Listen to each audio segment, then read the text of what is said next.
Ha! Glede na moj nakup, mogoče mislite, da sem na zelenjavno-sadni dieti. Možno, ali pa mi je Špar spet postavil kakšen izziv. Ja, prav imate, izziv je. Tokrat moram pri življenju čim dlje časa ohraniti vso to sadje in zelenjavo. Gremo!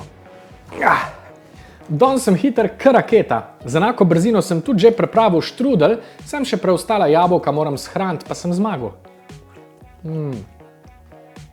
Dobro, okej. Nisem jaz pripravil štrudla, v slaščičarni Šparove pekarne so ga. Jaz imam za jabolka na zalogi drug trik. Jabolka samo damo v plastično skledo s pokrovom, na dno posode pa položimo papirnato brisačo, ki bo zbrala odvečno vlago in upočasnila prezgodnje gnitje plodov. Trik številka 2. Ne bomo delali gradov iz peska, žal, ampak bomo v ta pesek nekaj zakopali. To bodo hruške.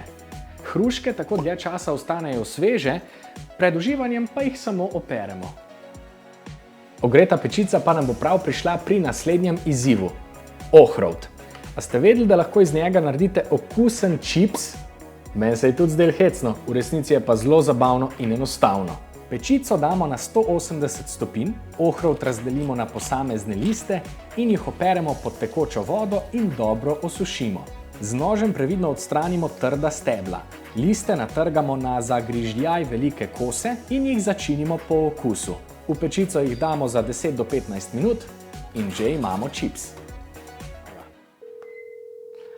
Ej, babi, imaš minutko? Posluš, Špar me je postavil pred izziv. Tukaj imam zelje, ki ga moram shraniti za čim dlje časa. A veš tisto tvoje kislo zelje, kako se to naredi? Ja, povej. Okej? O ja, the best. Najlepša hvala, se vidimo v nedeljo, itak. Ajde, čao. Simple. Babi prav, da ne zelje kisam v kozarcih, potrebujem pa zelje, sol, poper in lovorjeve liste. Pa da vidimo.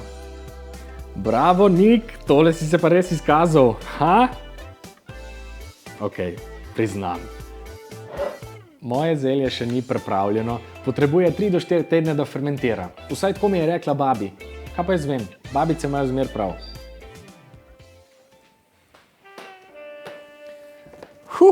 Tale Šparov jesenski izziv pa me je kar izmučil.